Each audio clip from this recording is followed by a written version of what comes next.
मुझे ऐसा लगता है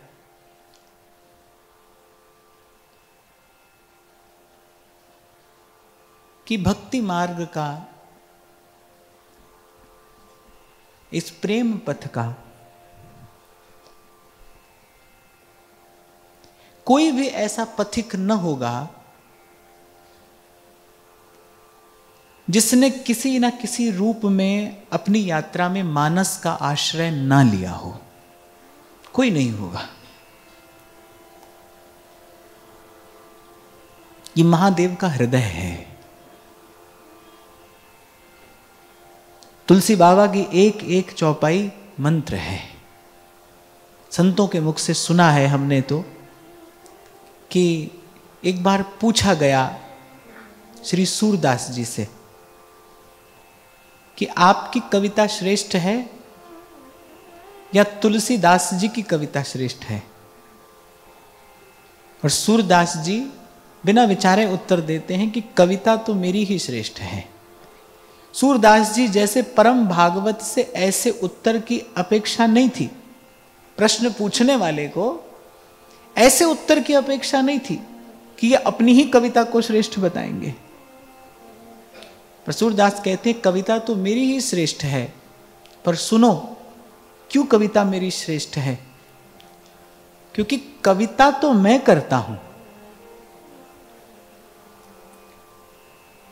श्री गोस्वामी जी ने तो जो कहा है वो एक एक शब्द मंत्र है। मानस कविता नहीं है, तो एक एक शब्द मंत्र है। मानस के कुछ दोहा चौपाई पढ़कर तो ऐसा लगता है जैसे श्रीमद् भागवत के श्लोक को ज्यों का त्यों रख दिया गया हो। भक्ति का रसायन प्रदान करने में समर्थ है मानस। ऐसे तो एक एक चरित्र अद्भुत है, गुणाकर है, गुणों की खान है। अपने भीतर अगाध गुण राशि समेटे है। और तुलसी बाबा बार बार ये बात कहते हैं कि इस कथा को गाने का फल क्या है, इस कथा को गाने का प्रसाद क्या है। कलिमल हरणी मंगल करणी तुलसी कथा रघुनाथ की। मैं विगत कई वर्षों से आप लोगों से सुन रहा था, बहुत सारे भावुक जनों ने मुझे पत्र लिखकर भी अनुरोध किया कि एक बार आप भरत जी का चरित्र कहें, पर मैंने कभी स्वतंत्र रूप से ऐसा नहीं किया। उसका कारण है कि मेरे तन मन प्राण तो श्री महाप्रभु जी के चरणों में समर्पित हैं। पर मैं नहीं जानता ये क्या रहस्य है। इस जीवन में इस शरीर का जो प्रथम परिचय हुआ प्रभु से, वो मानस के ही माध्यम से हुआ। मैंने अपने जीवन में सबसे पहले अगर कोई सदग्रंथ पढ़ा तो मैंने मानस की ही चौपाई पढ़ी। और मैं सौभाग्यशाली हूं कि मुझे अक्षर ज्ञान मानस के दोहा चौपाई से हुआ। तो मानस के साथ मेरी आत्मा का एक संबंध है। मुझे लगता था कि मैं स्वतंत्र रूप से चर्चा करूं क्योंकि ये मुझे कहीं और ले जाती है। मैं भाव से कहीं और पहुंच जाता हूं। तो मुझे लगता था कि शायद मैं कह पाऊं कि नहीं कह पाऊं। पर लाडली लाल जी के सानिध्य में बैठे हैं, महाराज श्री का सानिध्य है, आप सब इतना भाव लेकर श्रवण करने के लिए आए हैं, तो मैं महाराज श्री के आशीर्वाद और आप सबके भाव से ही इस मानस के सर्वोज्वल रत्न श्री भरत जी के, मैं तो ये तो नहीं कहता कि मैं चरित्र के विषय में कुछ कहूंगा, क्योंकि स्वयं गोस्वामी जी कह रहे हैं कि भाई ये जो भी हम कह रहे हैं, निज गिरा पावन करन कारण राम जस तुलसी कयो। अपनी वाणी को पवित्र करने के लिए मैं ये बात कह रहा हूं। ये कहने की बात नहीं है, सब चरित्रों में भी जो भरत जी का चरित्र है, जैसे श्री नारद जी ने अपने भक्ति सूत्र में कहा ना, अनिर्वचनीय प्रेम स्वरूपम, ज्ञान संबंधित वार्ता हो सकती है, भक्ति की बात भी आचार्यों ने कही है, भक्ति सिद्धांत की चर्चा भी हुई है, होती ही आई है और होनी चाहिए, पर इन सब से पार जब बात प्रेम की आती है तो फिर कुछ कहा नहीं जा सकता। तभी श्री ध्रुवदास जी कह रहे हैं, स्नेह में गोष्ठी कहा, प्रेम की बात को कौन कहेगा, कैसे कहेगा, कैसे कही जाएगी, अनिर्वचनीय है, वो वाणी से परे की बात है, शब्द उसका स्पर्श करते नहीं तो कहा कैसे जाए। इसलिए मैंने कहा मानस के सब चरित्र अद्भुत हैं, सुखाकर हैं, गुणाकर हैं, पर उनमें भी जो श्री भरत जी का चरित्र है वो तो प्रेम ही है, और प्रेम के विषय में कहा नहीं जा सकता, अनुभव ही किया जा सकता है। तो इसीलिए मैं ये नहीं कह रहा हूं कि मैं भरत जी का चरित्र कहूंगा निज गिरा,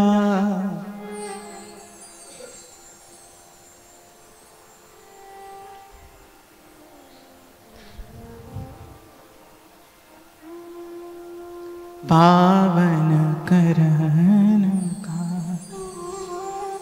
अयोध्या कांड में श्री भरत जी के चरित्र का प्रकाश श्री गोस्वामी जी ने किया है, और अयोध्या कांड के आरंभ में गोस्वामी जी क्या कहते हैं, श्री गुरु चरण सरोज रज निज मन मुकुर सुधा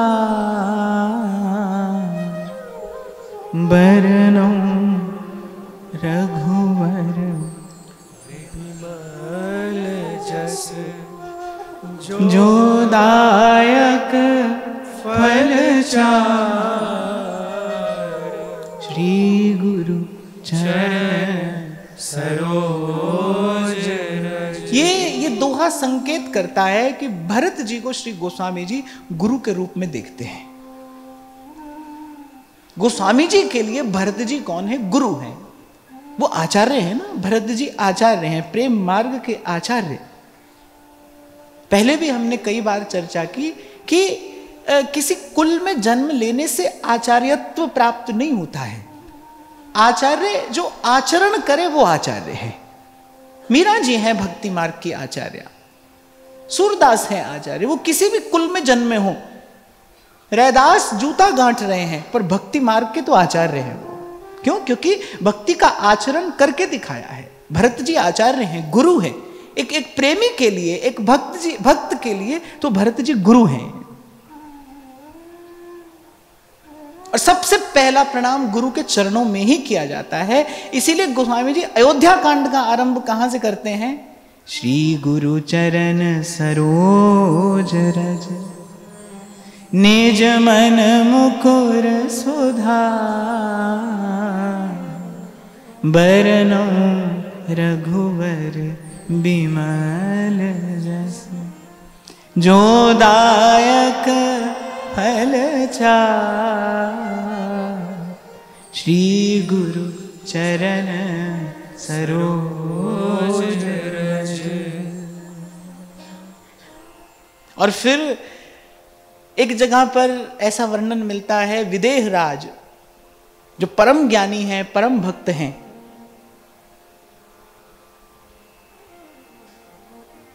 जगदम्बा जानकी के पिता होने का गौरव जिनको प्राप्त है, वो महारानी सुनैना से एक बात कहते हैं, भरत महा महिमा सुन रानी जानहि राम ना सकहि बखानी, जानहि राम ना सकहि बखानी। कह रहे भरत महा महिमा सुन रानी। कौन कह रहा है? विदेहराज जो परम ज्ञानी हैं। श्री सुखदेव जी को भी ब्रह्म ज्ञान का उपदेश करने वाले विदेहराज हैं। यही बात मैं आपसे अभी कह रहा था कि किसी कुल में जन्म लेने मात्र से कोई आचार्य, कोई गुरु नहीं होता है। आप देखो हमारे यहां कैसे कैसे अद्भुत अद्भुत उदाहरण देखने को मिलते हैं।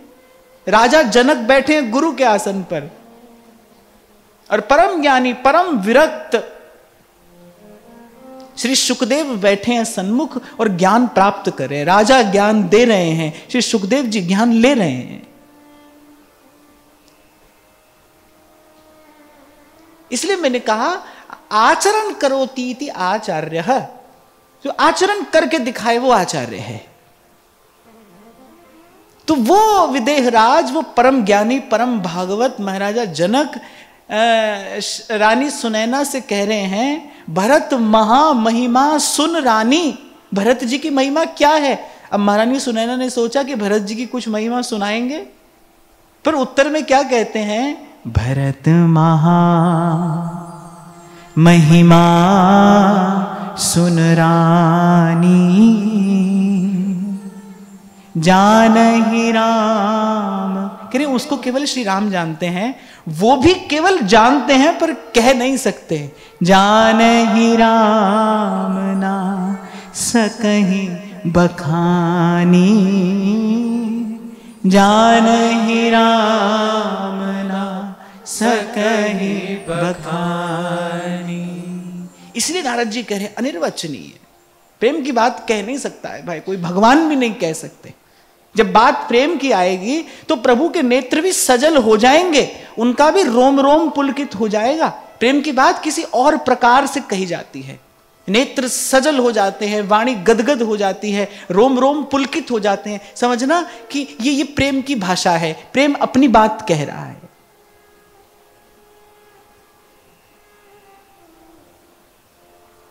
श्री चैतन्य महाप्रभु कहते हैं ना, नयनम गलदश्रुधारया वदनम गदगद रुद्धया गिरा, पुलकैर्निचितं वपुः कदा तव नाम ग्रहणे भविष्यति। ऐसे ऐसे कही जाती है प्रेम की बात। आपको अपने हृदय का प्रेम, अपने हृदय के भाव प्रकट करने हो, बात प्रेम से संबंधित हो, फिर कुछ कहने की आवश्यकता नहीं है, सजल नेत्र सब कह देते हैं। ये जो कह नहीं पाते हैं ना, ये कह ना पाना सब कह देता है, क्योंकि प्रेम की बात कही नहीं जा सकती। और मैंने तो आरंभ में ही आपसे कहा भाई, मैं नहीं जानता इसका क्या रहस्य है। हाँ, मैं तो इसके मूल में केवल एक बात जानता हूं कि आशुतोष की कृपा है, महादेव की कृपा है कि मेरा प्रथम परिचय श्री मानस जी से हुआ, और मैं सौभाग्यशाली हूं कि क ख ग जिस पुस्तक में लिखा रहता है वो पुस्तक मेरे हाथ में बाद में आई, पहले मेरे हाथ में मानस आई। ये संतों की कृपा है कि मुझे यहां से अक्षर ज्ञान हुआ। मुझे याद है पहली चौपाई जो पढ़ाई गई थी उंगली रखकर, मुझे मानस में प्रातः काल उठ के रघुनाथा, मात पिता गुरु नावहि, मात पिता गुरु नावहि। और जैसा मैंने कहा ना, अयोध्या कांड में श्री गोस्वामी जी ने भरत जी के चरित्र को प्रकाशित किया है, आरंभ किया है श्री गुरु चरण सरोज रज। और अयोध्या कांड का जो अंतिम दोहा है वो भी ये बताता है कि अयोध्या कांड में कुछ और नहीं, केवल भरत जी का ही उज्जवल चरित्र है। जो कहा गया है वो भरत जी के ही सद्गुण है, क्योंकि अयोध्या कांड के विश्राम में गोस्वामी जी क्या कहते हैं। आप सबके हाथ में आज ये कुछ पंक्तियां मैंने दी हैं कि इस भरत चरित्र को कहने सुनने का फल क्या है। देखो, किसी भी कार्य में फल बुद्धि से ही प्रवृत्त हुआ जाता है और होना चाहिए। एक बात बहुत ध्यान से सुनना, किसी भी कार्य में उसके फल का विचार करके ही प्रवृत्त होना चाहिए, यही तो बुद्धिमानी है। कुछ दिन पहले मैं आपसे कह रहा था, दो ही मार्ग तो हैं जीवन जीने के, एक सावधानी का मार्ग है और दूसरा पश्चाताप का मार्ग है। या तो सावधान रहिए, नहीं तो बाद में पश्चाताप करिए। इस कार्य का फल क्या होगा, क्योंकि मुझे ऐसा लगता है कोई भी कार्य अच्छा है या बुरा है तो उसका फल बताता है ना, उसका परिणाम बताता है। कार्य कोई अच्छा बुरा नहीं होता, उसका परिणाम बताता है। अब अर्जुन मार रहे हैं, भीष्म पर बाण पे बाण चला रहे हैं, द्रोणाचार्य को मार रहे हैं, सब कर रहे हैं। दूर से कोई देखे तो कोई अच्छा काम है, ये तो गुरुजन है, ये तो आदरणीय है, पूज्य है, वंदनीय है, इन्होंने अर्जुन को अर्जुन बनाया है और उन पर बाण चला रहे हैं। पर नहीं भाई, काम अच्छा बुरा नहीं, ये परिणाम क्या आता है उसका, उसका परिणाम है अधर्म का नाश। तो फल बुद्धि से ही किसी कार्य में प्रवृत्त होना चाहिए, विचार करके भाई इसका फल क्या होगा। तो पहले गोस्वामी जी से ये सुन लीजिए कि भरत चरित्र के कथन श्रवण का, चिंतन मनन का फल क्या है। भरत चरित करने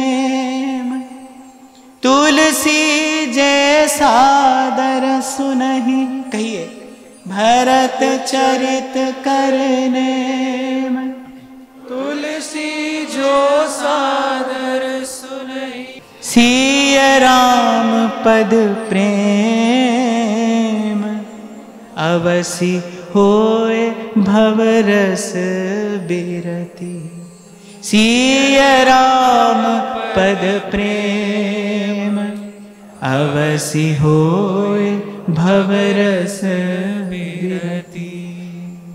कह रहे इस चरित्र को जो सादर श्रवण करेगा, भरत चरित जे नेम और तुलसी जे सादर सुनहि, केवल श्रवण करने की महिमा ही क्या है कि सी राम पद प्रेम, युगल चरणों में, हरि चरणों में अनुराग, और कह रहे अवस होए भव रस बिरति। ये जो अवस शब्द है ना बीच में रखा है दिल्ली दीपक न्याय से, ये सी राम पद प्रेम अवसी और अवसी होए भव रस बिरति।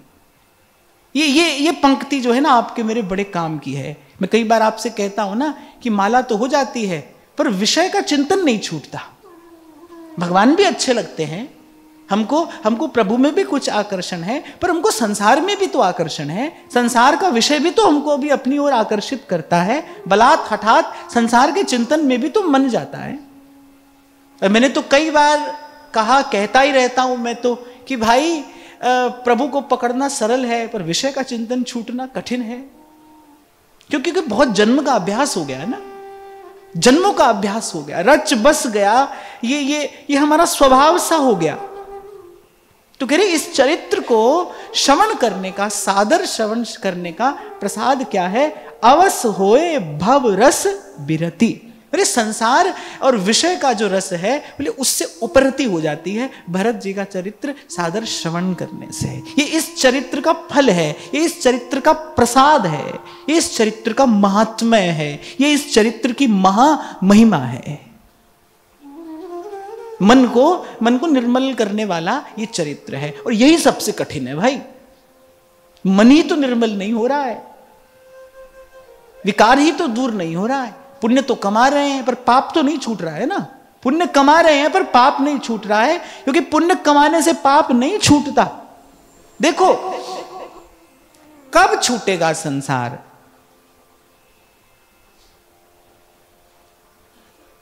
बताओ, सोचो, विचारो, कब छूटेगा? कोई बहुत भारी प्रश्न नहीं पूछा है मैंने, बड़ा ही सरल सा उत्तर है इसका। तो कब छूटेगा? कोई वस्तु कब छूटती है? जब उससे श्रेष्ठ वस्तु मिल जाए, जब उसमें रुचि ना रहे। आप देखो, हम जीवन में आज तक यही तो करते आए, एक वस्तु पकड़ी, फिर कुछ समय बाद क्या देखा, अब उसमें कोई रुचि नहीं है, अब उससे कोई और बढ़िया वस्तु दृष्टि में आ गई, विचार में आ गई, अब उसके पीछे चले। ऐसे जीवन तो चलता है ना, ऐसे ही तो व्यक्ति दौड़ रहा है, भाग रहा है। तो कोई वस्तु कब छूटती है? जब उससे श्रेष्ठ कोई और वस्तु मिल जाए, और अब जब उस वस्तु में रुचि ना रहे। अच्छा, क्या हो रहा है? भगवान भी अच्छे लग रहे हैं पर संसार में भी रुचि बनी हुई है। ईमानदारी की बात यही है, रुचि बनी है संसार में भी। कब छूटेगा संसार? जब इसमें रुचि ना रहे। इसीलिए कहा आवस होए भव रस बिरति। बिरति माने उपरति हो जाना, बस हो गया भाई, अब और नहीं चाहिए। और वास्तविक वैराग्य का उदय कब होता है? उपरति के पश्चात ही वास्तविक वैराग्य का उदय है, जब भीतर से उपरति हो जाए। कई दिन पहले मैंने इस विषय पर थोड़ी चर्चा की थी। मैंने कहा था जब आप ना छोड़े छूट जाए, जब सहज में छूट गया, आपने नहीं छोड़ा, जब छूट गया। मैंने तो अपने जीवन में यही दर्शन किया है। अपने जीवन में यही अनुभव किया। बहुत कुछ था जीवन में जो आज अनुभव होता है कि भाई अनुचित नहीं था पर अवांछित था, माने उसकी कोई आवश्यकता नहीं थी पर था। हाँ, पर सत्संग की कृपा से, भजन की कृपा से हमने नहीं छोड़ा। मैं आज ये कहूं कि मैंने किसी वस्तु का त्याग किया ना भाई, मैंने बिल्कुल नहीं किया, छूट गया, उसमें कोई रुचि नहीं रही, अब उसकी कोई आवश्यकता नहीं है। या फिर सरल से शब्दों में कहूं तो अब उस ओर मन जाता ही नहीं, अब उस ओर मन नहीं जाता। इसीलिए गोस्वामी जी कह रहे हैं धर्मते बिरति जोगते ज्ञाना ज्ञान मोक्ष प्रद वेद बखाना। बड़ा सुंदर सूत्र दिया है ये तुलसी बाबा ने, सबको सबके लिए समझने की बात है। कह रहे धर्मते बिरति, धर्म का पालन करोगे तो क्या होगा, संसार से बिरति, उपरति हो जाएगी। धर्म का पालन संसार में फंसाने वाला नहीं है। धर्म माने कर्तव्य। अच्छा देखो, धर्म की जो सबसे, इस शब्द की व्याख्याएं तो बहुत है, लेकिन जो शब्द का अर्थ है, धर्म शब्द का अर्थ क्या है? धर्म शब्द का अर्थ है कर्तव्य पालन। तो गोस्वामी जी कह रहे कर्तव्य का पालन करोगे तो क्या होगा, संसार से उपरति हो जाएगी। इसलिए मैं आपको कहता हूं भाई, विचार पूर्वक कहता हूं, बहुत विचार करके मैं यहां से कुछ कहता हूं। इसलिए कहता हूं जहां हो अपने लक्ष्य को पवित्र रखते हुए ईमानदारी से यदि आप व्यवहार करोगे तो व्यवहार आपको फंसाएगा नहीं, बल्कि धीरे धीरे आप अपने धर्म पालन के प्रताप से धीरे धीरे भीतर से आप संसार से उपरत होते चले जाओगे, छूटता चला जाएगा, सहज में छूट जाएगा। तो कह रहे इस चरित्र श्रवण का प्रसाद क्या है? सीय राम पद प्रेम अवस होए भवरस बिरती, अवस होए भवरस बिरती। अच्छा, और श्री गोस्वामी जी ने विनय पत्रिका में सब चरित्रों को भक्त कहा है, भागवत कहा है, पर भरत जी को रसिक कहा है। इसलिए भरत जी रसिक हैं। रस क्या है? प्रेम रस है, प्रेमी रस है। हमारे यहां हम कहते हैं ना, ये सब रसिकों की कृपा है। कौन है रसिक? जो केवल जो सार का सार है, जो अंतिम वस्तु है, जिससे आगे और कुछ नहीं। ध्रुवदास जी कह रहे ना सिद्धांत विचार में, याते परे न और कोई भजन न और कोई रस, ये अंतिम रस है। हित ध्रुव ये रस मधुर, सार को सार अगाधा। तो जो रस को ग्रहण करे वो रसिक है। जो भगवान की भक्ति कर रहा है वो भक्त है। योगी समाधि लगा रहा है, ज्ञानी तत्व के चिंतन में लगा है। लेकिन रसिक कौन है? जो केवल रस का पान कर रहा है, सब भावों से उपरत होकर, सब प्रकार की क्रियाओं, चेष्टाओं, कर्मों से मुक्त होकर जो केवल विशुद्ध रस का पान कर रहा है वो रसिक है। तो विनय पत्रिका में श्री गोस्वामी जी ने भरत जी को रसिक कहा है। बोले सब भक्त हैं पर ये रसिक हैं।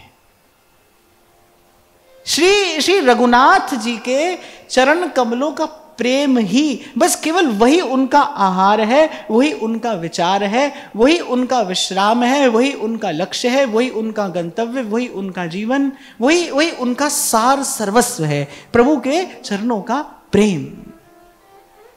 इसीलिए विदेह राज कह रहे हैं, भरत महा महिमा सुन रानी, जानहि राम ना सकहि बखानी, जानहि राम ना सकहि बखानी। श्री जानकी जी एक स्थान पर मानस में कहती हैं, जीत को सके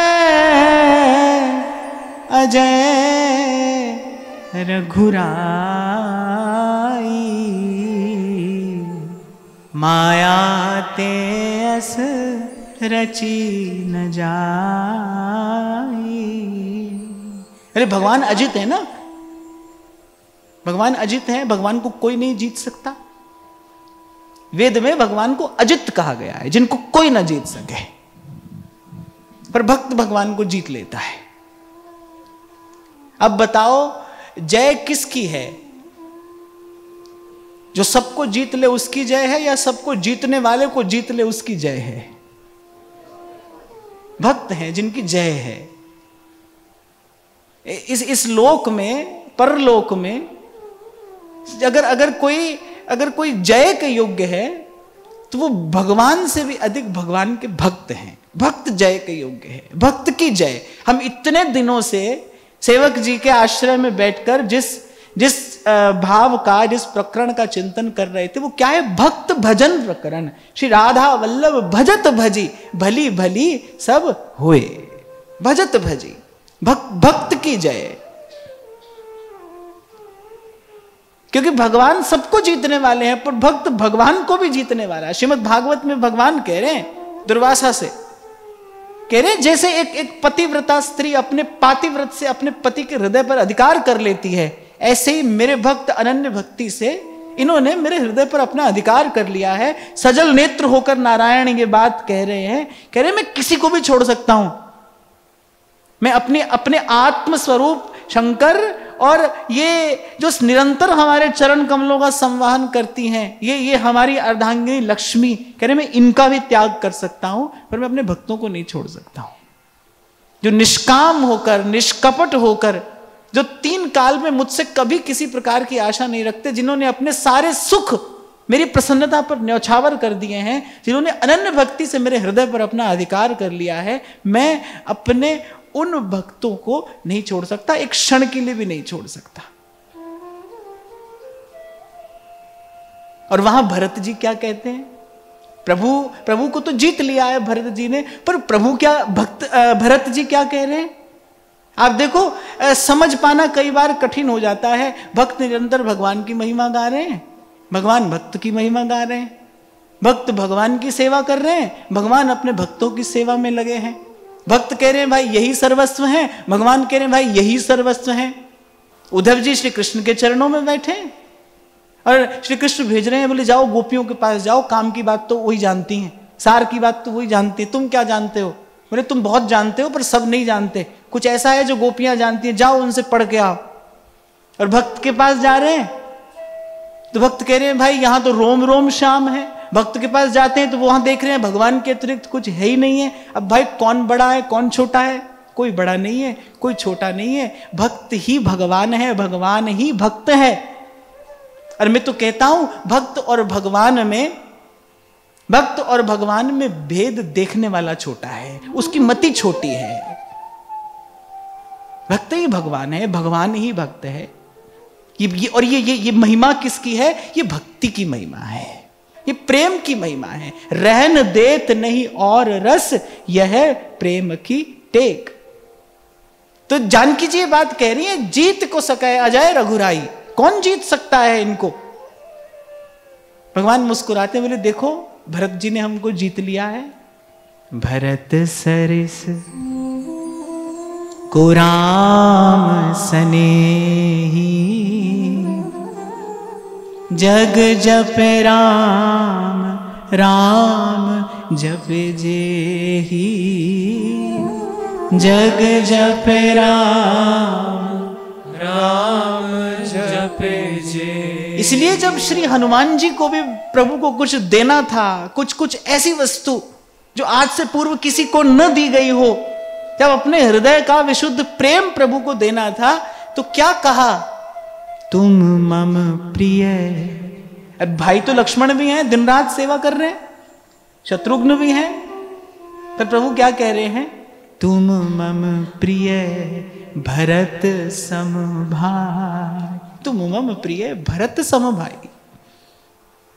कैसा भरत जी का अनुराग है, कैसा उनका प्रेम है, कैसी उनकी निष्किंचना निष्कपट भक्ति है प्रभु के चरणों में, कि तुलसी बाबा कहते हैं बोली इनके जैसा और कौन है? भरत सरिस को राम स्नेही। अरे प्रेमी होना ही कठिन है भाई, और प्रेमियों की मूर्धा पर विराजमान है भरत जी।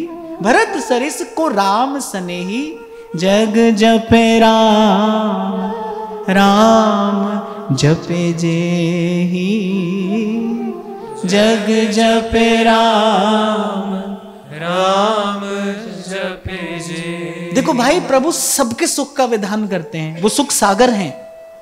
भगवान का एक नाम सुख सागर भी है ना, वो सुख सागर है, सुख निधान है, वो सबके सुख का विधान करते हैं। उन्हीं से सुख है, वही सुख है, वही सुख है, उन्हीं से सुख है। पर भक्त जो है ना, वो तो भगवान का भी सुख होता है, वो भगवान को भी सुखी करने वाला है, वो आनंद कंद को आनंद प्रदान करने वाला है। भक्त को देख देख कर भगवान को सुख होता है। इसलिए मैं तो कई बार आपसे कहता हूं भाई, हो सके तो प्रभु का सुख बनिए, आपको देखकर प्रभु को सुख हो। द्रौपदी की क्षमाशीलता देखकर हृदय शीतल हो गया वासुदेव का। जब द्रौपदी ने क्षमा किया ना अश्वत्थामा को, आहा, कि प्रभु के तन मन प्राण शीतल हो गए। प्रभु उस समय गौरव का अनुभव कर रहे हैं द्रौपदी जैसा भक्त पाकर। जग जपे राम राम जपे जेहि जग जपे राम राम जपे जे। अयोध्या कांड का विराम से पूर्व श्री गोस्वामी जी 4 पंक्तियां भरत जी के लिए कहते हैं, आप सबके हाथ में है।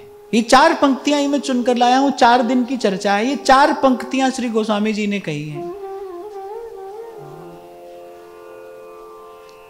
सिय राम प्रेम पीयूष पूरन होत जन्म ना भरत को।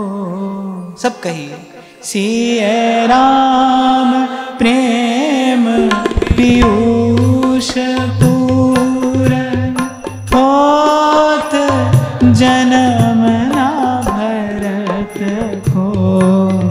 मुनि मन अगम झमनियम समदन विषम व्रत आचरत को। मुनि मन अगम जमनियम समदम विषम व्रत आचरत को। दुखदाह दारिद दंभ दूषण सुजस मिस अपहरत को। दुखदाह दारिद दंभ दूषण सुजस मिस अपहरत को। कलिकाल तुलसी से सठन हठ राम सनमुख करत को। कलिकाल तुलसी से सठन हठ राम सनमुख करत को। सिय राम प्रेम पीयूष सिय राम प्रेम पीयूष सिय राम प्रेम पीयूष राम प्रेम पीयूष।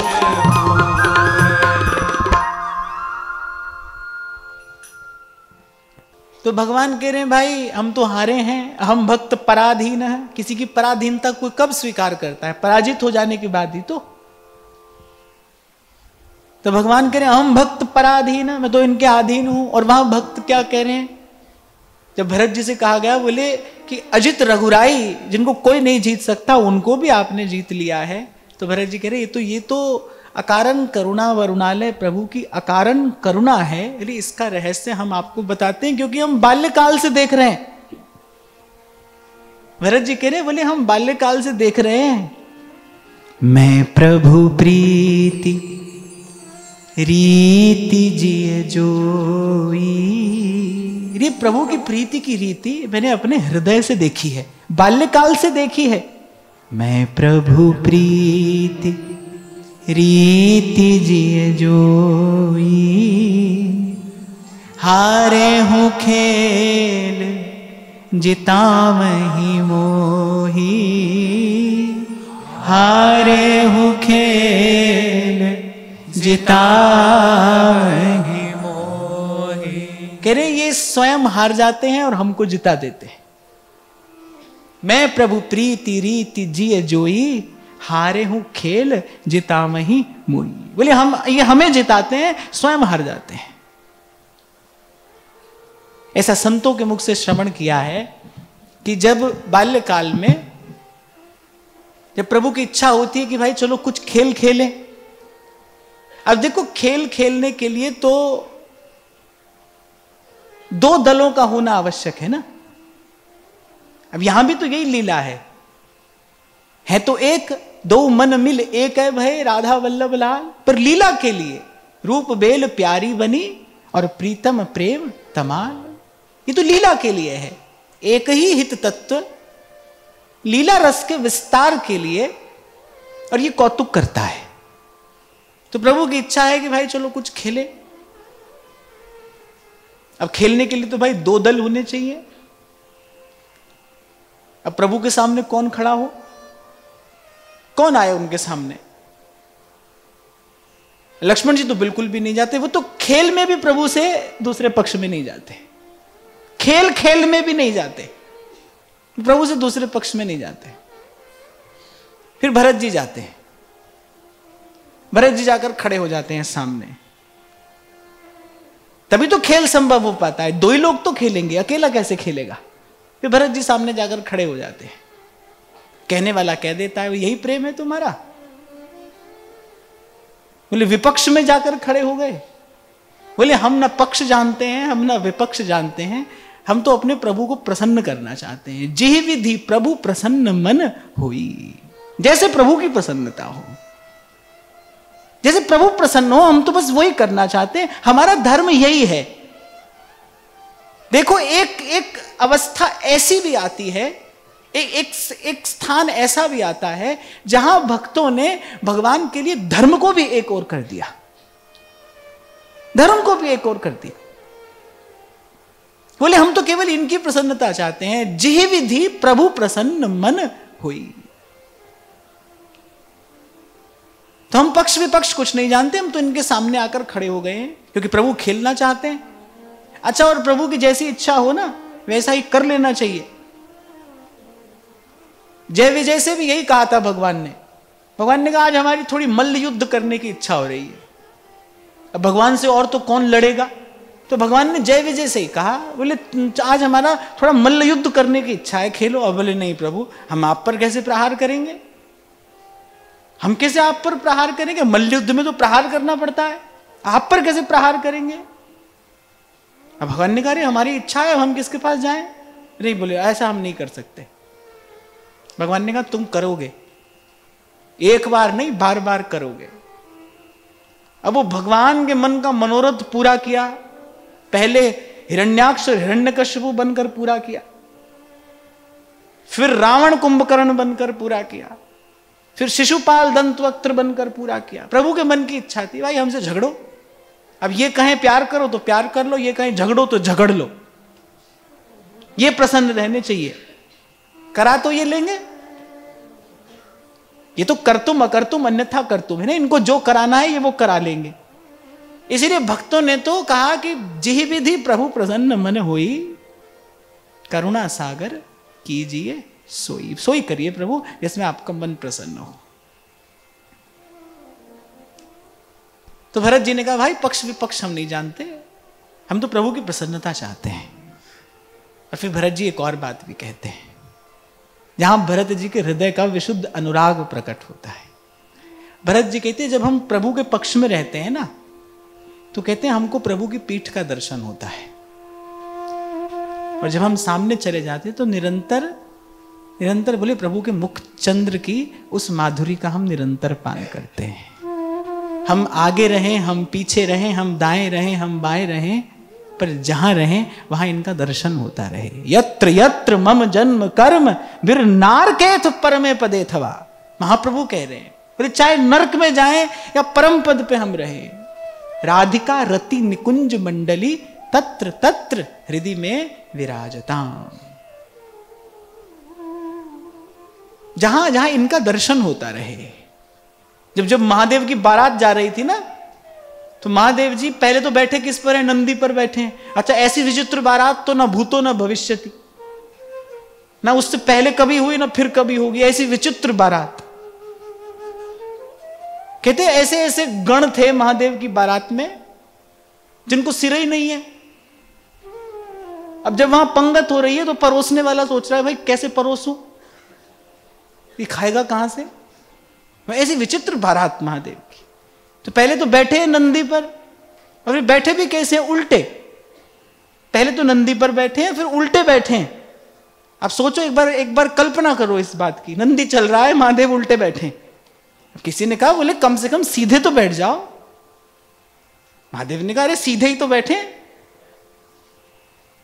उल्टा सीधा क्या होता है? जैसे उस दिन मुझसे किसी ने कहा बोले आप बात तो बड़ी ऊंची कर रहे हैं कि आपकी स्थिति ऊंची है। मैंने कहा ऊंचा नीचा क्या होता है? ऊंचे नीचे की परिभाषा तो सबकी अलग अलग है। उल्टा सीधा क्या होता है? महादेव कह रहे हैं भाई हम सीधे ही बैठे हैं। अरे सीधे कैसे बैठे हैं? बोले देखो नारायण पीछे पीछे चल रहे हैं। बोले ऐसा कौन सा संसार बसाने जाऊं जिसमें नारायण को ही पीठ देनी पड़े? बोले प्रभु को पीठ देकर मैं संसार बसाने जाऊं? नारायण पीछे पीछे चल रहे हैं, तो नारायण का दर्शन करते करते जाएंगे। भाई हमारा यही सीधा है, हम कोई उल्टा सीधा नहीं जानते, हमारा यही सीधा है। किशोरी जी पश्चिम की ओर मुख करके सूर्य भगवान को अर्घ दे रही है। ललिता जी कह रही है अरे बड़ी भोली हो आप, आपको यह भी नहीं पता है सूर्य उदय कौन सी दिशा से होता है। सजल नेत्र होकर श्री जी कह रहे हैं अरे किसी का सूर्य कहीं से उदय होता, हमारा तो यहीं से उदय होता है। पश्चिम में नंद बाबा का घर है, नंद भवन पश्चिम में है ना, यानी हमारा सूर्य यहीं से उदय होता है।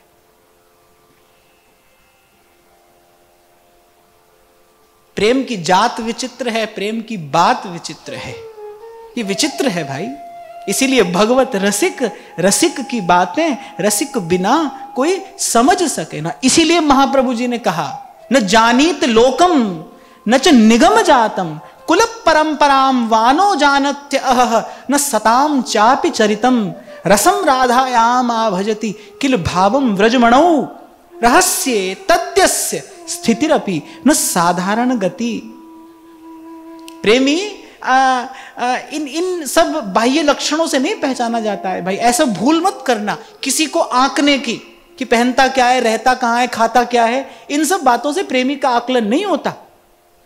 और श्री प्रियादास जी ने तो भक्तमाल की टीका में लिखा है, बोले भगवान के मन की बात जानना सरल है, प्रभु की गति किसी प्रकार प्रभु की कृपा से जानी जा सकती है, पर भगवान के भक्तों की गति जानना असंभव है।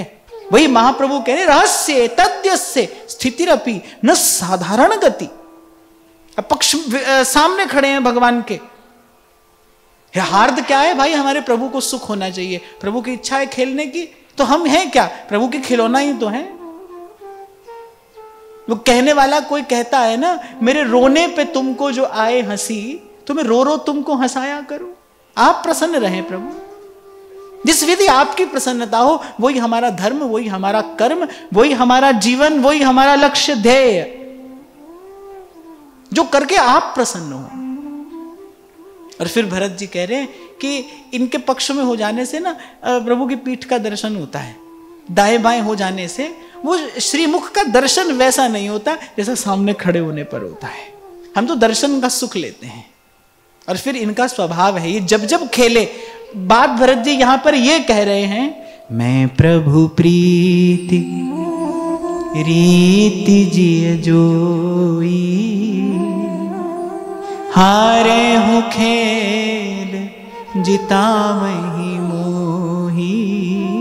क्यों खेल रहे हैं खेल? भगवान की खेल खेलने की इच्छा नहीं है भाई, भगवान की अपने भक्त को जिताने की इच्छा है। प्रभु जो करते हैं वो तो पूर्ण काम आत्मा राम अपने निजानंद में मग्न, अपने स्वरूप में सदा स्थित हैं। वो जो कर रहे हैं अपने भक्तों का यश उजागर करने के लिए कर रहे हैं। कैसे माता दिन रात प्रार्थना करती है बालक के लिए, पिता दिन रात परिश्रम करता है बालक के लिए, बालक यशस्वी हो, बालक तेजस्वी हो, बालक संसार में सफल हो, बालक संसार में शीर्ष पर पहुंचे, इसकी उन्नति हो, इसके लिए माता पिता दिन रात प्रार्थना भी करते हैं, परिश्रम भी करते हैं, सब तो करते हैं। ऐसे ही अपने भक्त के यश को प्रकट करने के लिए, उजागर करने के लिए प्रभु सब लीला करते हैं, सब कौतुक करते हैं। खेलते ही इसलिए हैं कि अपने भक्तों की जय करा सके। इसलिए भाई भक्त होकर ही तो भगवान को जाना जाता है। भक्त होकर, भक्ति कह कर नहीं, भक्त होकर। तो ऐसा परमाद्भुत ये चरित्र है। और इन 4 पंक्तियों में सबसे पहली बात तुलसी बाबा कह रहे हैं, सिय राम प्रेम पीयूष पूरन, होत जन्म ना भरत को। देखो भरत चरित्र में हम थोड़ा और आगे बढ़ें, मुझे उससे पहले एक बात कहनी है कि ऐसे तो जो हुआ वो भगवत इच्छा से हुआ। माता कैकेयी के पास जाकर प्रभु ने कहा कि यदि कल मेरा राज्याभिषेक हो जाता है तो देवताओं का कार्य सिद्ध नहीं हो पाएगा, तो आपको मेरी सहायता करनी है। कैसी सहायता? तुम्हारे लिए तो मेरे कोटि कोटि प्राण न्यौछावर हैं। पर प्रभु कह रहे हैं कि प्राण देने से अधिक कठिन कार्य आपको करना है। किसी के लिए प्राण देने से भी कठिन है किसी के लिए अपने यश और अपनी कीर्ति का त्याग कर देना। प्राण देने से भी कठिन है ये, और केवल अल्प से काल के लिए नहीं, युग युगांतर तक आपको अपनी कीर्ति का त्याग करना पड़ेगा।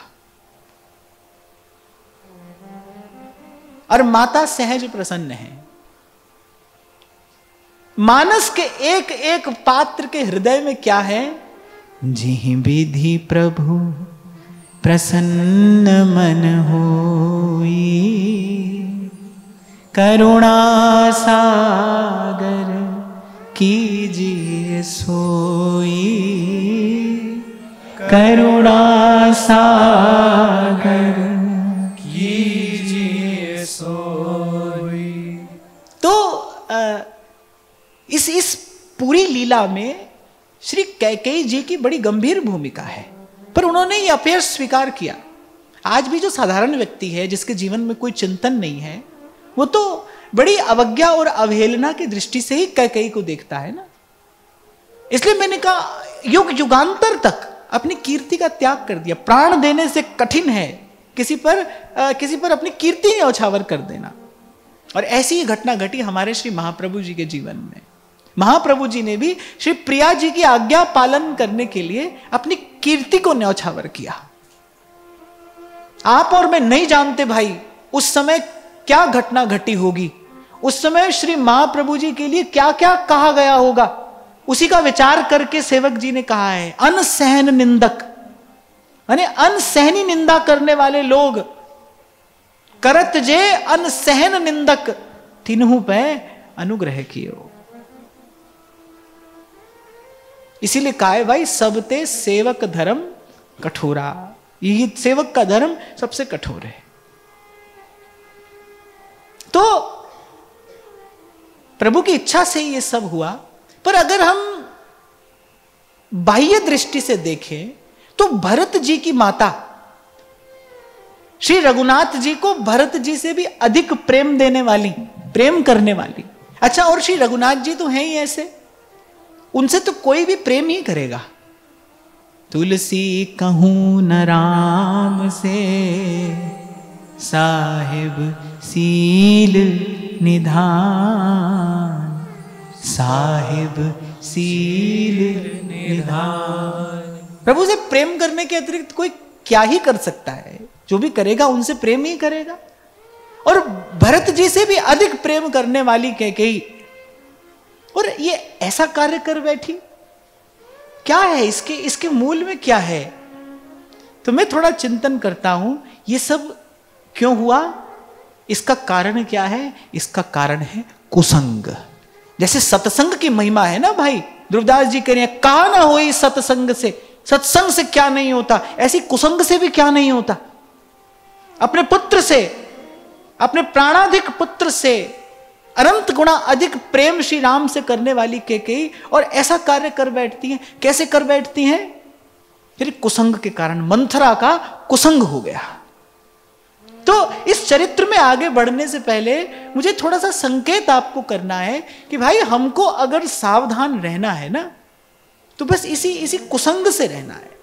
इसीलिए ध्रुवदास जी कह रहे हैं कुसंग पशु ते बचे। और कुसंग से बचने की विधि क्या है? सत्संग में बने रहना ही कुसंग से बचने की विधि है। कोई पूछे ना क्या होता है सत्संग से, भाई कुसंग से बचे रहते हैं। और तो कुछ होता है नहीं होता है, पर सत्संग जो है वो कुसंग से बचाए रखता है। ये जो सब परिणाम है, ये किसका परिणाम है? कुसंग। राम राज्य में ऐसी घटना घटना, प्रभु के होते हुए और ऐसी घटना घटी, ये सब क्यों हुआ? ये सब कुसंग के कारण हुआ। ऐसे जा रहा है जीवन सुख की ओर। अब देखो कल तो राज्याभिषेक होने वाला है, दशरथ कितने प्रसन्न हैं। अयोध्या में देखो जहां तहां वहां उत्सव ही उत्सव है, आनंद ही आनंद है। अवधवासी तो इतने आतुर हैं वो छवि देखने को, कब स्वर्ण सिंहासन पर श्री सीताराम जी विराजमान होंगे। विप्रगण ऋषिगण वेद मंत्रों से उनका अभिषेक करते होंगे, कैसी सुंदर छवि होगी। उनको तो नींद नहीं आ रही। अब देखो कितना महामंगलिक उत्सव अवध में होने जा रहा है, और होते होते क्या हुआ? वो नगरी उजड़ गई। यही कहना ठीक होगा, वो नगरी उजड़ गई होते होते। ये क्यों हुआ? कुसंग के कारण हुआ।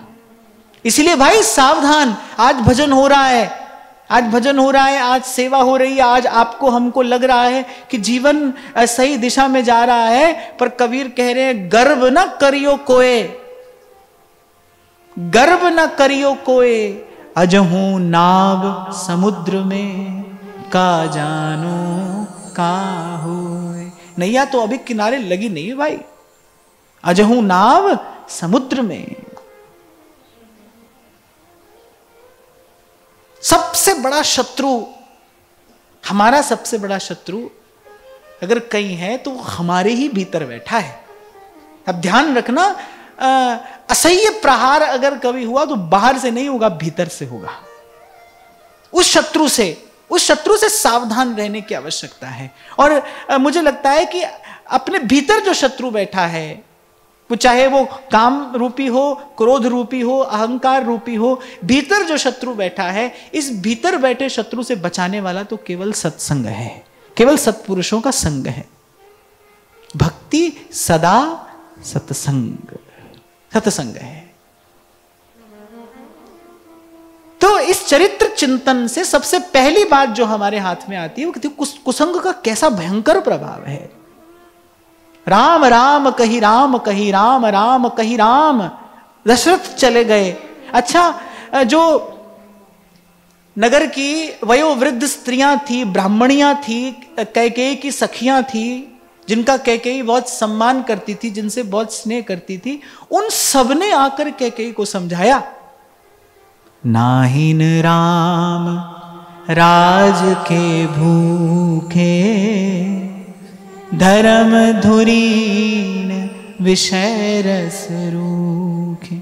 मतलब उनको कहने का तात्पर्य यह था कि तू भरत को राजा बना, पर श्री राम को बन जाने के लिए मत कहे। तू देख क्या ये प्रभु बन जाने योग्य हैं?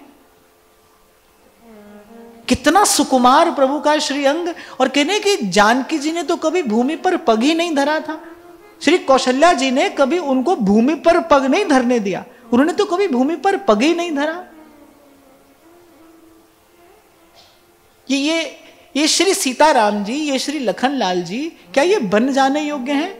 अच्छा, हम कई बार कह देते हैं ना कि लक्ष्मण जी का स्वभाव थोड़ा उग्र है, पर आप लक्ष्मण जी का हृदय देखिए। जब जाने लगे और प्रभु ने कहा कि लक्ष्मण भरत भी नहीं है यहां, तुमको यहीं रहना चाहिए, इस समय धर्म यही कहता है। और लक्ष्मण जी क्या कहते हैं? जहां लगी जगत स्नेह सगाई, प्रीति प्रतीति निगम निज गाई, मोरे सबहि एक तुम स्वामी, दीन बंधु उर अंतर्यामी। लक्ष्मण जी कह रहे हैं जहां लगी जगत स्नेह सगाई, प्रीति प्रतीति निगम निज गाई। कह रहे हैं आज तक इस लोक में, इस संसार में प्रेम और प्रीति के विषय में जितना कुछ कहा गया है, सुना गया है, कह रहे उस सब का विचार करके मैं कहता हूं प्रभु, मोरे सबहि एक तुम स्वामी, दीन बंधु उर अंतर्यामी। ये सब चरित्र कहां ले जा रहे हैं हमें? कैसा उज्जवल, कैसा पवित्र, कैसा उत्कट अनुराग है प्रभु चरणों का। भगवान कह रहे हैं लक्ष्मण, भरत नहीं है यहां, धर्म इस बात की आज्ञा नहीं देता, तुमको यहीं रहना चाहिए। श्री जानकी जी से भी यही कहा कि माताओं की सेवा करना तुम्हारा कर्तव्य है। यही बात मैं आपसे कह रहा था भाई, जब बात प्रभु के प्रेम की आए ना, तो प्रेमियों ने धर्म को भी एक और रख दिया है। वो कैसा धर्म जो प्रभु से ही दूर कर दे, जिसमें प्रभु का ही दर्शन ना हो, जिसमें प्रभु की ही सेवा ना हो। मोरे सबहि एक तुम स्वामी, दीन बंधु उर अंतर्यामी, दीन बंधु उर अंतर्यामी। सबने समझाया जो नहीं लगी हूं कहें हमारे, नहीं लगही कछु हाथ तिहारे। सबने कहा बोले किसी भी स्थिति में भरत ये राज्य स्वीकार नहीं करेंगे, ना भरत राज्य होंगे, श्री राम भी वन में चले जाएंगे, उजड़ जाएगी ये अयोध्या, तेरे हाथ कुछ नहीं लगेगा। सबने समझाया, पर गोस्वामी जी कह रहे हैं सखिन सिखावन दीन, सुनत मधुर परिणाम हित, ते कछु कान न कीन। कह रहे पर कोई बात उस समय उसके भीतर जा ही नहीं रही। कारण क्या है? कुटिल प्रबोधी कुबरी। बोले वो उस कुबड़ी का संग किया ना। यहां मंथरा कौन है? ये जो संशयात्मिका बुद्धि है, जिसके विषय में हमने चर्चा की थी, जो धुंधुली है ना, धुंधुली जो संशयात्मिका बुद्धि है, जो दिन रात मिथ्या का चिंतन, जो दिन रात प्रपंच का ही चिंतन करती है, वो है मंथरा। कि उसका संग करोगे, उस बुद्धि से विचार करोगे तो क्या परिणाम है? बोले कुछ हाथ नहीं आएगा। प्रभु भी वन में चले गए, भरत जी ने तो वो राज्य स्वीकार करना ही नहीं था। सबने समझाया, सबने हित की बात कही। अच्छा, और जब ऐसा समय आता है ना, तब अपने हित की बात कहने वाला सबसे कड़वा लगता है। सबने समझाया, पर वो कुसंग का विष ऐसा चढ़ा है कैकेयी पर। गोस्वामी जी कह रहे हैं ते कछु कान न कीन, किसी की बात पर उसने कान नहीं दिया, ध्यान नहीं दिया। क्यों? कुटिल प्रबोधी कुबरी। वो जो कुबरी है, वो जो मंथरा है, उसने कुछ ऐसा पढ़ा दिया है, कुछ ऐसी पट्टी पढ़ा दी है कि अपने हित की बात ही समझ में नहीं आ रही।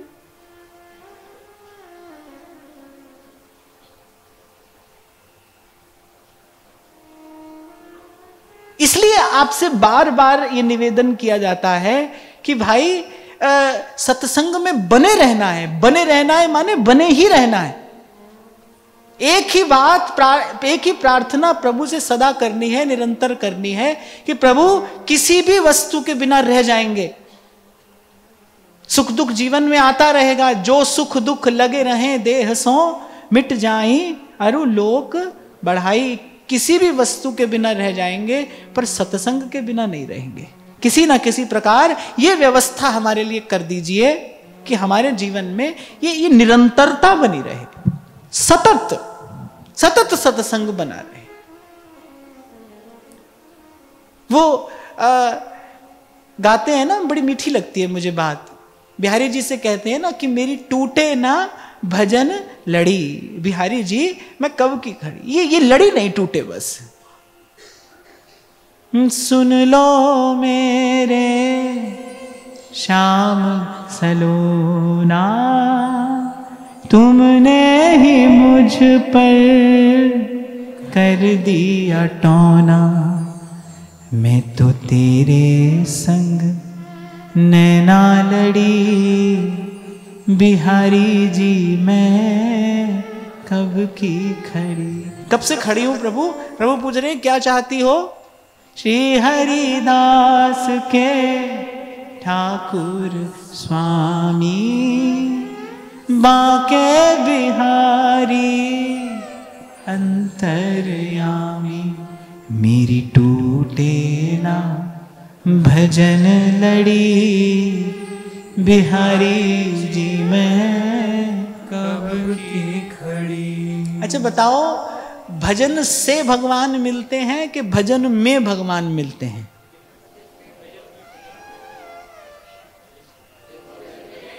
भजन से नहीं, भजन में भगवान मिलते हैं। इसीलिए सब महापुरुषों ने यही कहा, अब प्रभु कृपा करो इहि भांति, सब तजी भजन करूं दिन राती। सब तजी भजन करूं दिन राती। क्योंकि भजन से नहीं, भजन में भगवान मिलते हैं। ऐसे मुझसे पूछ लिया था किसी ने, बोले आप कहते हो कि भजन से तो भगवान मिलेंगे नहीं, फिर क्यों भजन है? हाँ भाई, भजन से नहीं मिलेंगे पर भजन में मिलेंगे। भजन निरंतर मिलाए रखता है प्रभु से। भजन जो है वो निरंतर मिलाए रखता है प्रभु से। ऐसे बाहर तो कभी दर्शन हुआ तो थोड़ी देर को होगा, प्रभु आएंगे और चले जाएंगे, पर भजन में तो निरंतर मिलन है। इसीलिए यहां संतों को कहा जाता है, बोले भजनानंदी संत है, उनको भजन में ही आनंद है। सब तज भजन करूं दिन राती। और वही घटना घटी। भरत जी तो ननिहाल थे, प्रभु का वन गमन हुआ, और जब भरत जी लौटे तो एक ऐसी पंक्ति मानस में मिलती है, भरते हूं बिसरे पितु मरन, सुनत राम बन गए। सबसे पहले भरत जी ने यह सुना कि पिता स्वर्गलोक से धार गए, दुखी हुए। पर कहते हैं जब भरत जी ने प्रभु का बन जाना सुना तो गोस्वामी जी कह रहे भरते हूं बिसरे हूं पितु मरन। बोले वो पिता का जाना तो भूल गए भरत जी। भरते हूं बिसरे पितु मरन, सुनत राम बन गौन। हे तू अपन पौ जान जिए, थकित रहे धरी मौन। और प्रभु के वनगमन में मैं हेतु बना हूं। फिर जड़ हो गए भरत जी, कोई प्रतिक्रिया नहीं, क्या कहूं। ऐसी स्थिति हो गई, ना कह पा रहे ना कुछ विचार कर पा रहे। फिर थकित रहे धरी मौन, कि पहले तो प्रभु को बन जाना पड़ा। मेरे राम, मेरे प्राणधन, मेरे जीवन सर्वस्व, मेरे सर्वस्व श्री रघुनाथ जी बन चले गए, और फिर उसमें भी हेतु मैं बना। आप देखो, पहले तो ये पंक्ति कि भरते हूं बिसरे हूं पितु मरन। बोले पिता की मृत्यु का दुख भूल गए भरत जी जब प्रभु का बन जाना सुना। और फिर दूसरी बात, अपनी माता को क्या क्या नहीं कहा, पापिनी कहकर संबोधित करते हैं भरत जी अपनी माता को। ये धर्म तो नहीं है, ये तो संस्कार नहीं है। ये बात मैं आपसे अभी कह रहा था कि भक्त उस अवस्था तक पहुंचे हैं जहां उनके लिए धर्म कर्म सर्वस्व जो है, ज्ञान ध्यान योग जो है, वो सब केवल केवल केवल प्रभु के चरण कमल हैं। इसी का संकेत श्री रूप गोस्वामी पाद इस श्लोक में करते हैं, अन्याभिलाषिता शून्यम ज्ञान कर्माद्यनावृतम आनुकूल्येन कृष्णानुशीलनम स भक्तिरुत्तमा, उत्तमा भक्ति, जिसमें केवल प्रभु के ही सुख का विचार है, कुछ और नहीं। मेरे कारण प्रभु को इतना कष्ट हुआ, पिता की मृत्यु का दुख तो कुछ है ही नहीं, भूल गए। और माता को क्या क्या नहीं कहा, क्या क्या नहीं कहा भरत जी ने अपनी माता को, अपनी जननी को, कि आज के बाद तेरा मुख नहीं देखूंगा, मैं तेरा त्याग करता हूं। तू अवध के, तू इस कुल के पावन यश को नष्ट करने वाली है, तेरा मुख नहीं देखूंगा। न कहने योग्य बात माता से कही। किस कारण, मूल में क्या है? वो प्रभु के चरणों का जो अनुराग है, जो प्रेम है, वो व्यथित कर रहा है। मथ डाला उसने श्री भरत जी के हृदय को। पहले तो प्रभु बन गए और उसमें भी कारण मैं बना। एक प्रेमी को इससे अधिक पीड़ा नहीं हो सकती कि वो प्रेमास्पद के कष्ट में हेतु बने। पहले तो भरत जी के हृदय का दारुण दुख कौन गए कि सुनत राम बन गौन, प्रभु वन में चले गए। कहते जड़ हो गए भरत जी ये सुनकर, जड़ हो गए। एक प्रकार से बस शरीर में श्वास चल रही है, प्राण नहीं रहे, ये बात सुनकर कि मेरे राम वन में चले गए और उसमें भी कारण मैं बना। ये मेरी पापिनी माता ने क्या किया, क्या क्या भरत जी नहीं कहते, त्याग कर दिया जननी का। लेकिन उस समय उनके हृदय की व्यथा वेदना कौन कहे, कौन समझे। कहां जाते हैं? श्री कौशल्या जी के पास। और बड़ा सुंदर वर्णन श्री गोस्वामी जी कर रहे हैं। सबसे पहले जाकर लिपट गए श्री कौशल्या जी के चरणों से। जानते नहीं थे ना कि माता की प्रतिक्रिया कैसी होगी, पर वो कौन है? वो तो राम की मां है, वो तो श्री राम की जननी है। प्रभु ऐसे ही तो किसी की कोख में नहीं खेले होंगे। वो तो श्री राम की मां है, वो तो प्रभु को पुष्ट करने वाली हैं, प्रभु को आनंद देने वाली हैं। भरत जी गए और रो कर लिपट कर चरणों से जननी के क्या कहते हैं? कुल कलंक जेहि जन्मे मोहि, अपजस भाजन प्रिय जन द्रोही। को त्रिभुवन मोहि सरस अभागी, गति असि तोर मात जेहि लाई। क्योंकि वहां कौशल्या अम्बा की दशा भी कैसी है? सूख गया है गात, म्लान मुख, मैले कपड़े पहने हैं और अपने कक्ष के उस मणि जटित फर्श पर ऐसे निढाल पड़ी हैं। जब भरत जी ने जननी की दशा देखी, अब भरत जी की व्यथा, भरत जी की वेदना तो निरंतर बढ़ती जा रही है। पहले प्रभु के दुख का विचार करते हैं, फिर जब माता की ऐसी स्थिति देखी और क्या कहते, अपने आप से कह रहे हैं, को त्रिभुवन मोहि सरस अभागी। मेरे जैसा अभागा इस त्रिभुवन में और कौन होगा? गति असि तोरी मात जेहि लाई। मैं अपने प्रियजनों की पीड़ा का कारण बना। मेरे पिता सुरपुर चले गए, मेरे प्राणधन जीवन सर्वस्व श्री रघुनाथ जी बन को चले गए। धिग मोहि भयहु बेनु बन आगी, दुसहदा दुख दूषण भागी। दुसहदा दुख दूषण भागी।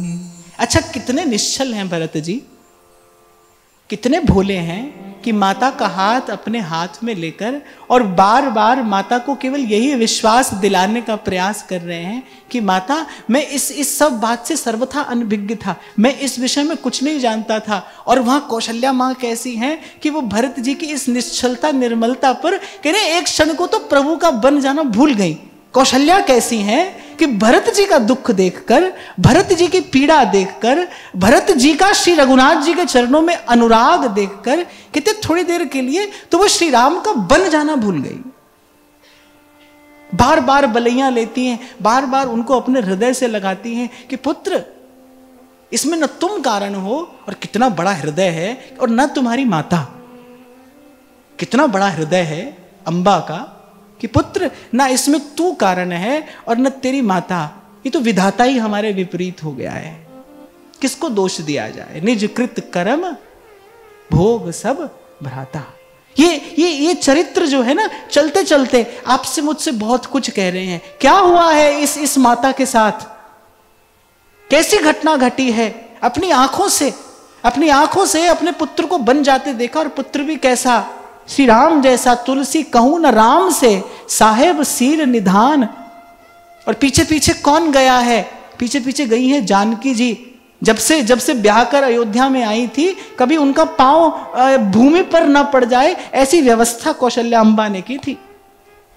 वो जानकी जी नंगे पांव वलकल वस्त्र पहनकर बन बन डोलेंगी, उस बिहड़ बाट में कैसे चलेंगी, और पीछे पीछे सेवा के मूर्तिमान स्वरूप, जहां लगी जगत स्नेह सगाई, प्रीति प्रतीति निगम निज गाई, मोरे सबई एक तुम स्वामी, दीन बंधु उर अंतरयामी। वो लखन लाल जी पीछे पीछे गए।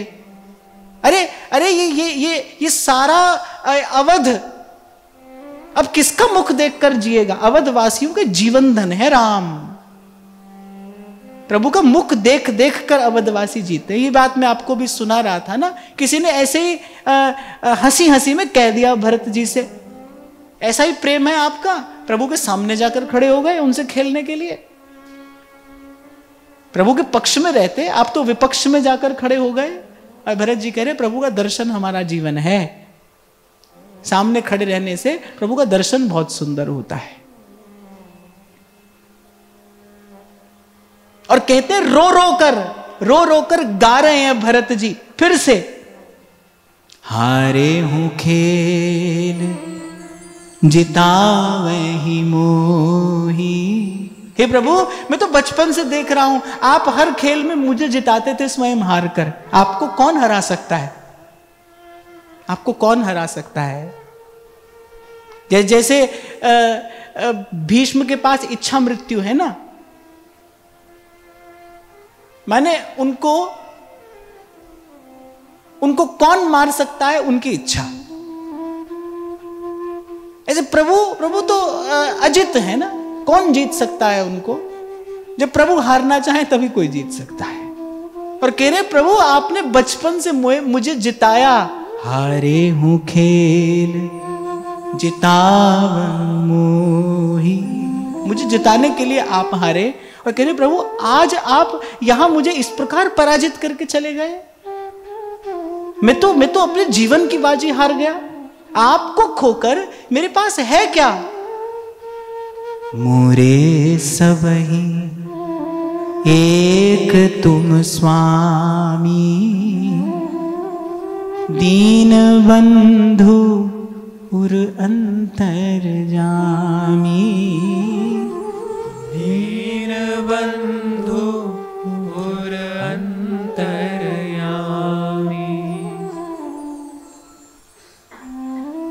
मैं तो कई बार जब ऐसे ही थोड़ा चिंतन करता हूं, श्री मानस जी का चिंतन करता हूं, तो मैं तो कहता हूं एक एक चरित्र जो है वो कितनी गहनता, कितनी उच्चता, कितनी उज्जवलता, कितनी पवित्रता अपने आप में समेटे हैं। मुझे लगता है जीवन सुंदर यदि बनाना हो, और संतों के मुख से तो हम सुनते ही हैं, बार बार सुनते हैं। श्रीमद् भागवत में भी ऐसा देखा जाता है कि नवम स्कंध में पहले प्रभु श्री राम का प्राकट्य होता है, फिर दशम स्कंध में भगवान की लीला का आरंभ होता है। संत लोग इसका रहस्य बताते हैं कि जब जीवन में शील, पवित्रता और मर्यादा आती है तब प्रेम का अवतरण होता है। जब जीवन में शील आता है, आचरण की पवित्रता आती है, उज्ज्वलता आती है, तब प्रेम अवतरित होता है। अच्छा होता क्या है, हम स्वयं से ही प्रेम करते करते हमको लगता है कि प्रभु से प्रेम कर रहे हैं, कर तो स्वयं से ही रहे हैं, स्वयं से ही प्रेम कर रहे हैं। भाई बात कड़वी है पर सच्ची है। सब सुख का विधान प्रभु कर रहे हैं तो प्रभु प्यारे लग रहे हैं। कह तो देते हैं कि किसी भी परिस्थिति में हो प्रभु से प्रेम, प्रभु परिस्थिति आई नहीं ना, प्रभु आने ही नहीं देते। आए तो खबर पड़े। गा तो दिया हमने, जो सुख दुख लगे रहे देह सो, पर थोड़ा सा भी दुख सहा नहीं जाता।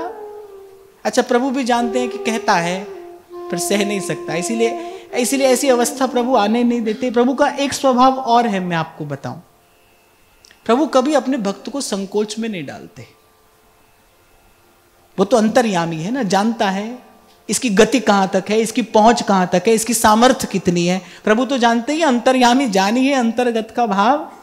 प्रभु कभी अपने जन को संकोच में नहीं डालते। हम बार बार प्रभु को संकोच में डालते हैं, पर प्रभु कभी अपने जन को संकोच में नहीं डालते। याद रखना है प्रभु का स्वभाव है।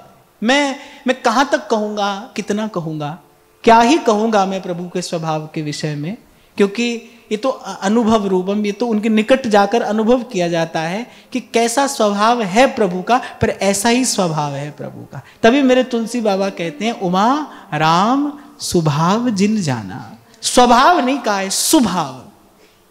उमा राम स्वभाव जिन जाना, ताहि भजन तजी भाव न आना। इसलिए मैंने कहा भाई, प्रभु से प्रेम करने के अतिरिक्त और किया ही क्या जा सकता है। भरत जी को सबसे बड़ी पीड़ा ही तो यही है कि प्रभु के कष्ट में मैं हेतु बना। मेरे कारण ऋषि रघुनाथ जी को कष्ट हुआ, मेरे कारण प्रभु इतना कष्ट पा रहे हैं, मैं कारण बना।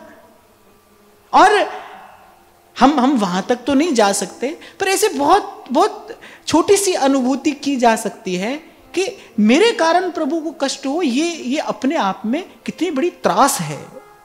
ये अपने आप में दारुण अग्नि में जलने के समान है यदि ये बात हो कि मेरे कारण प्रभु को कष्ट हुआ। नाहर मल जी 7 दिन भूखे प्यासे पड़े रहे।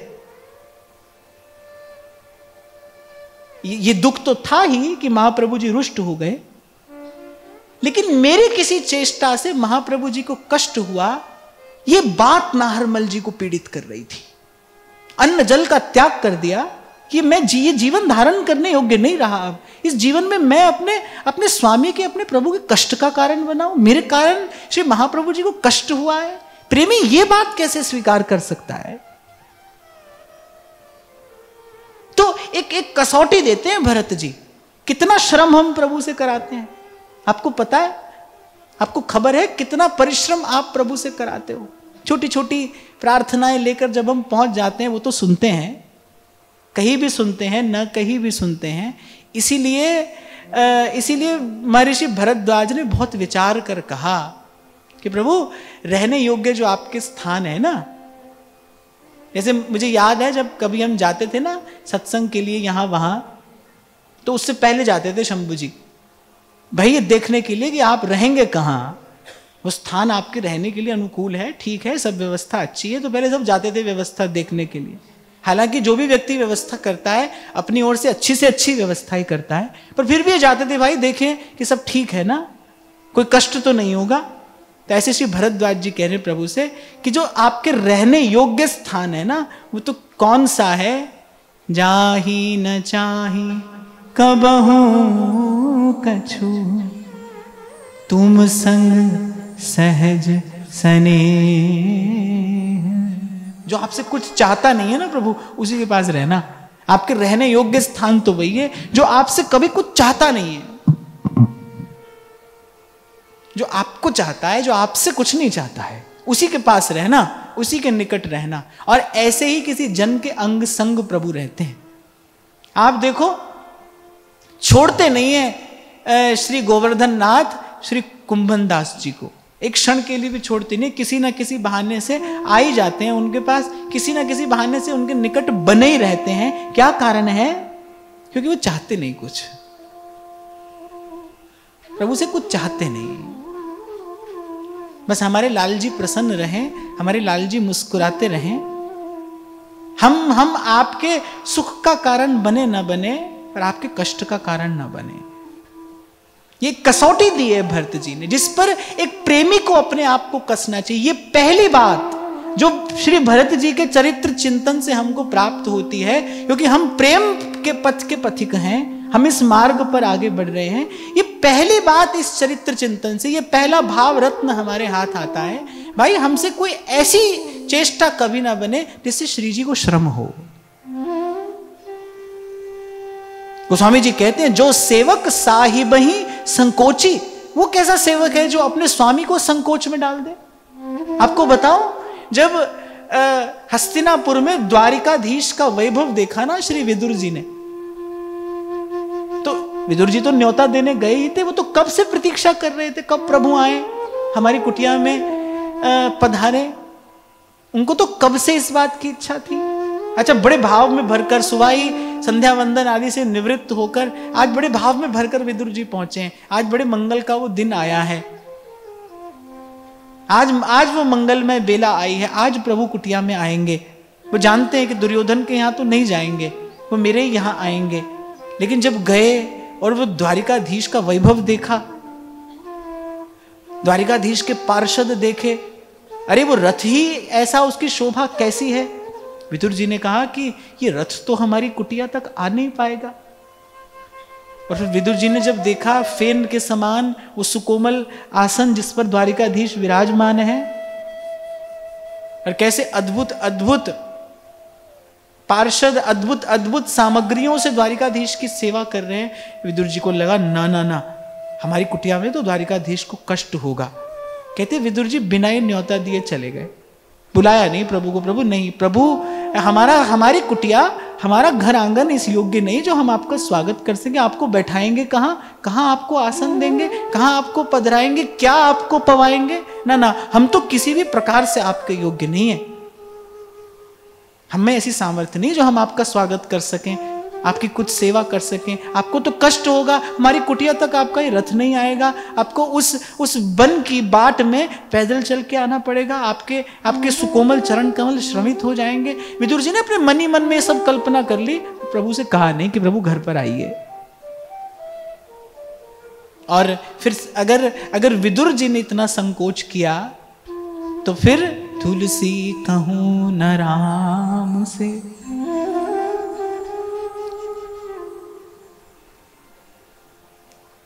साहिब सील निधान। अब पता नहीं विदुर जी कौन से रास्ते से गए और द्वारिकाधीश कौन से मार्ग से, पर विदुर जी से तो पहले ही द्वारिकाधीश पहुंच गए। विदुर जी तो बाद में घर पहुंचे ना, द्वारिकाधीश पहले ही पहुंच गए। यहां देखने की बात क्या है, कितना संकोच है सेवक के हृदय में। छोटी सी वस्तु हम प्रभु को भेंट करते हैं, छोटी सी वस्तु जो किसी भी दृष्टि से प्रभु के योग्य नहीं है। भाई मैं बार बार आपसे कहता हूं, इस त्रिलोकी की कोई वस्तु प्रभु के योग्य नहीं है। कोई भी वस्तु हम अपनी ओर से कहते हैं उत्तम वस्तु हो, क्या है उत्तम? यहां पर सब पंचभूत ही तो है, सब वही नाशवान वस्तु ही तो है। अगर भजन की कृपा से, भजन के आलोक में कभी श्री जी के स्वरूप का प्रकाश हो तो आप देखोगे भाई क्या चढ़ाया जाए, कुछ है यहां? कुछ नहीं है, कुछ भी नहीं यहां पर। प्रभु छोटी सी वस्तु प्रभु को निवेदन करके भी कितना गर्व, कितना गौरव होता है हमको। हमने क्या किया, हमने प्रभु की सेवा की, हम प्रभु के सेवक हैं, हम प्रभु की सेवा करते हैं। अरे आप देखो यहां सेवक का हृदय कैसा है, इतने संकोच में है विदुर जी, और न कह ही नहीं पाए, लौट गए। बरसों की इच्छा थी, ये तो बरसों की इच्छा थी, कभी द्वारिकाधीश कुटिया पर आए, कभी निकट से बैठकर हम उनका दर्शन करें, कभी थोड़ा सत्संग प्रभु से हो जाए, प्रभु के दो बोल सुनने को मिल जाए। कब की इच्छा थी, आज जब समय आया लौट गए। ना भाई, तो प्रभु को कष्ट होगा। हम कैसी कैसी बात प्रभु से कहते करते, कितना कष्ट नहीं तो श्रम तो प्रभु को अवश्य होता ही है ना, श्रम होता है। वो आपको एक कथा सुनाई थी ना मैंने, कि जब अर्जुन को लगा भाई हमारे जैसा भक्त तो कौन ही होगा, हमारे लिए इतना ही कष्ट सहते हैं ये, हमारी भक्ति की शक्ति देखो, हमारी भक्ति का बल देखो, कितना ही कष्ट हमारे लिए सहते हैं। अच्छा ठाकुर जी तो मुस्कुरा देते हैं। एक और छोटी सी बात आपको इनके विषय में कहूं, ये जब ऐसा कुछ देखते हैं ना तो केवल मुस्कुरा देते हैं, पर हासो जनोन्मादकारी च माया। लेकिन वो जो माया है ना, जो तत्पर है सदा इनकी सेवा में, ये जो प्रकृति है वो अपना कार्य करती है, तत्काल करती है। प्रभु तो मुस्कुरा दिए, तो प्रकृति ने कहा भाई ना, इसका ये भ्रम दूर किया जाना चाहिए। अब पहुंचा दिया जंगल में प्यासे अर्जुन को, पानी तो रखा है, एक वृद्धा तापसी भजन कर रही है, बड़े बड़े शस्त्र उसकी कुटिया में। अर्जुन ने कहा माता तूने जल पिलाकर मेरी प्राण रक्षा की है, मैं कुछ करना चाहता हूं तेरे लिए, क्या करूं? और माता ये तेरी कुटिया में इतने बड़े बड़े शस्त्र, तू तो तपस्विनी है, यहां वन में रहकर तू तू तू तपस्या कर रही है, साधन कर रही है, शस्त्रों से तेरा क्या कार्य? किससे भय है तुझे? शस्त्र उसी के पास होते हैं ना जिसको किसी से भय हो, जिसका कोई शत्रु हो। और ऐसे बड़े बड़े शस्त्र, कौन है तेरा शत्रु मुझे बता, मैं शपथ लेता हूं मैं तुझे तेरे शत्रुओं के भय से मुक्त कर दूंगा, तूने मेरी प्राण रक्षा की है, मेरा कर्तव्य है तेरे लिए। उसने कहा अच्छा तू करेगा बेटा? हाँ मैं करूंगा। तो वो जो कुंती का पुत्र है ना अर्जुन, वो मेरा शत्रु है, और वो जो पांचाली है वो मेरी शत्रु है। कांप गए अर्जुन, संकल्प कर चुके थे, वचन दे चुके थे कि मैं तेरे शत्रु को नष्ट करूंगा। क्यों? उन्होंने क्या बिगाड़ा है तुम्हारा? अरे मेरे प्राण धन को कितना श्रम दिया, कितना परिश्रम कराया। जिन हाथों में भक्त लोग कमल का पुष्प नहीं थमाते, कमल की जो पुष्प की जो डांड होती है ना, उस पर छोटे छोटे कांटे होते हैं। कह रहे जिन हाथों में भक्तगण कमल पुष्प नहीं थमाते, बोले उन हाथों में उसने अपने रथ की लगाम पकड़ा दी थोड़ी सी भूमि के लिए। अपने आप को वो भक्त कहता है, ये राज्य जीतने के लिए, अपने अभिमान को बचाने के लिए, अहंकार को बचाने के लिए प्रभु से इतना श्रम कराया। और वो द्रौपदी, अरे कुछ हो जाता तो हो जाता, कैसे पुकारा कि नंगे पांव द्वारिकाधीश को दौड़कर आना पड़ा। वो भी अपने आप को भक्त समझती है। क्या इन सब कार्यों के लिए प्रभु को इतना श्रम दिया जाता है, प्रभु से ऐसा परिश्रम कराया जाता है? अर्जुन को चेत हुआ, और जैसे ही चेत हुआ, उसका शत्रु कौन था? उसका शत्रु अर्जुन नहीं, उसका शत्रु तो अर्जुन का अभिमान था। वो तो भगवान की लीला थी ना, भक्त पर उपकार करने के लिए प्रभु ने लीला रची थी, वो तो लीला शक्ति थी। शत्रु कौन था? अर्जुन नहीं, वो जो अर्जुन के मन में भजन का, भक्ति का अभिमान था ना, वो अभिमान शत्रु था, उसको नष्ट करना था। अर्जुन को समझ में आया कि भाई इनके भक्त होते कैसे हैं, कैसे हैं इनके भक्त। तो भरत जी के हृदय की व्यथा को कौन कहे भाई कि मैं प्रभु के कष्ट में कारण बना। हम कह नहीं सकते, हम किसी भी प्रकार से योग्य नहीं है, पर फिर भी भरत जी की कृपा से किंचित ऐसा विचार होता है भाई, क्या उस हृदय की वेदना रही हो, कैसा प्रेम, और उस प्रेम में ऐसी परिस्थिति का आ जाना।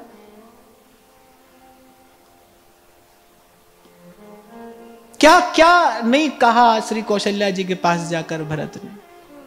अच्छा, महापुरुषों की वार्ता ही उपदेश होती है। अब भरत जी ने जो कौशल्या जी से जाकर कहा, वो बड़ी अद्भुत वार्ता है। भरत जी ने बड़ा अद्भुत धर्म अपनी उस वार्ता में सहज अपने मुख से प्रकट कर दिया है। उसकी चर्चा कल करेंगे। आज की वार्ता यही श्री जी के चरणों में निवेदन करते हैं। आप सबके हृदय स्थित प्रभु को प्रणाम, महाराज श्री के चरणों में नमन। एक बार सब कहिए, भरत चरित करने तुलसी जे सादर सुनहि, सिय राम पद प्रेम अवस होए भव रस बिरति। सिय राम पद प्रेम अवस होए भव रस बिरति।